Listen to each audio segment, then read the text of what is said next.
Hammaga salom do'stlar. Bu sizlar bilan Ali Uzbek.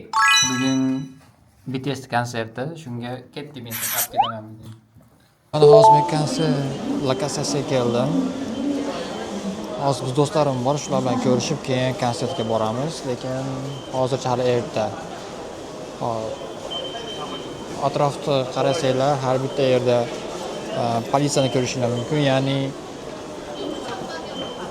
bu politsiyani xavfsizlikni o'ylab qilishgan. 2021-yilda eslarda bo'lsa, 2023dami yo 2022dami Ittevonda davka bo'lgan Halloweenda eslarda bo'lsa. Ash voqeadan keyin hozir xavfsizlik bo'yicha Koreya ancha yuqori o'rinlarga chiqqan. Ya'ni bitta odamlar ko'p yer bo'lsa ham tezda militsiyadan kelib qo'yib qo'yadi. Ya'ni xavfsizlik va mana bunday odamlar qo'yadi. Har bir 100 metrga, ya'ni odamlarga informatsiya berish uchun, chet elliklarga, turistlarga. Hop.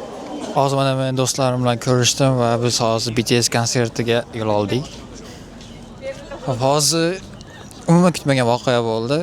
Bilasiz, TikTokda hozir koreys couple'lar, ya'ni chet elliklar bilan turmush qurganlar blog qilishadi. Men bugun bitta vlogda ko'rib qoldim, o'ta mashhur. Menga rasmini tashlab qo'yib qo'yaman. Jini and Hattie. To'g'risi aytsam, umuman kutmagandim. Men armiya emasman, men просто do'stlarim bilan keldim konsertga va tekinga armiylardan. I got this one free from armies. Mana bu yerda hozir odamlar tekshirishyapti, mana militsiyalar. Ya'ni anaqa противогаз gaz balobatlar xullas. Anaqalar yo'q, pichoq yo'qmi, cho'pilar yo'qmi shular.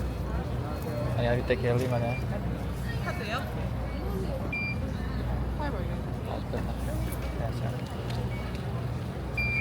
주머니에 뭐 있어요, 저기? 여기 핸드폰이랑 지갑 있어요. 네, 감사합니다. Bu yerda ham yana birini tekshirishdi. Bu yaxshi narsa yo'q menda. O'tib oldim. Endi konsertga qarab ketyapmiz. Xullas do'stlar, konsert atmen. To'g'rirog'i biz kirgizishmadi, ya'ni tiket bo'lishi kerak ekan. Buni tekin deyishuvdi, lekin odamlar o'ta ko'p gavjum.